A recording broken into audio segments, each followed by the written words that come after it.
উপরাষ্ট্রপতি পদে প্রার্থীর নাম ঘোষণা করে দিল ইউপিএ। সমর্থন চেয়ে মুলায়ম, মায়াবতী ও শরদ যাদবকে ফোন করেন প্রধানমন্ত্রী।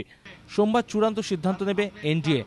তাড়াতাড়ি মমতা বন্দ্যোপাধ্যায় দলীয় সিদ্ধান্ত ঘোষণা করে দেবেন বলে জানিয়েছেন তৃণমূলের সর্বভারতীয় সাধারণ সম্পাদক মুকুল রায়।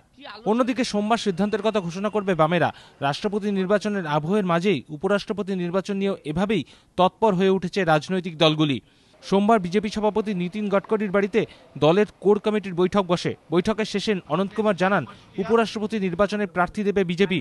সোমবার বৈঠকেই ঠিক হবে প্রার্থীর নাম।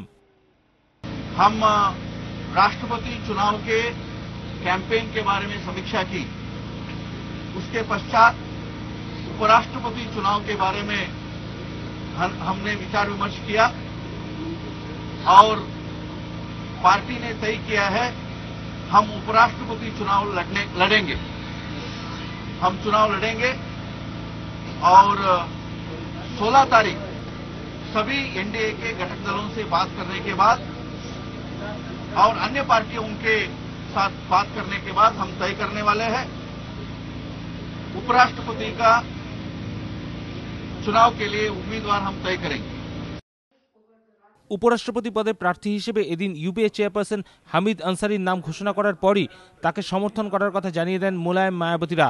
এদিন ইউপিএর বৈঠকে শরিক এনসিপির কোনো প্রতিনিধি না থাকলেও বৈঠকের শেষে শরদ পাওয়ার জানান তারাও হামিদ আনসারিকেই সমর্থন করবেন। রাষ্ট্রপতি নির্বাচনে ভোট দেবেন বিধায়ক ও সাংসদরা, কিন্তু উপরাষ্ট্রপতি নির্বাচনে শুধুমাত্র সাংসদরাই ভোট দিতে পারেন।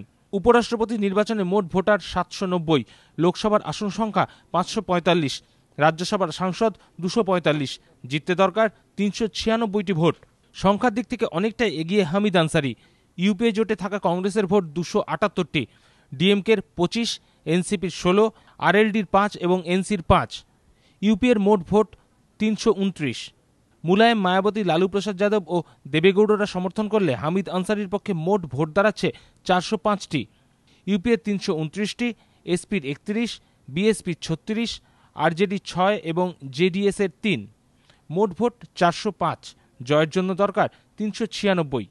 বিশেষজ্ঞদের মতে বর্তমান পরিস্থিতিতে অঙ্কের হিসেব বলছে হামিদ আনসারিকে তৃণমূল সমর্থন না করলেও ম্যাজিক ফিগারে পৌঁছতে ইউপিএ প্রার্থীর অসুবিধা হওয়ার কথা নয়। দীপক ঘোষ ও বিজেন্দ্র সিংহ, এবিপি আনন্দ।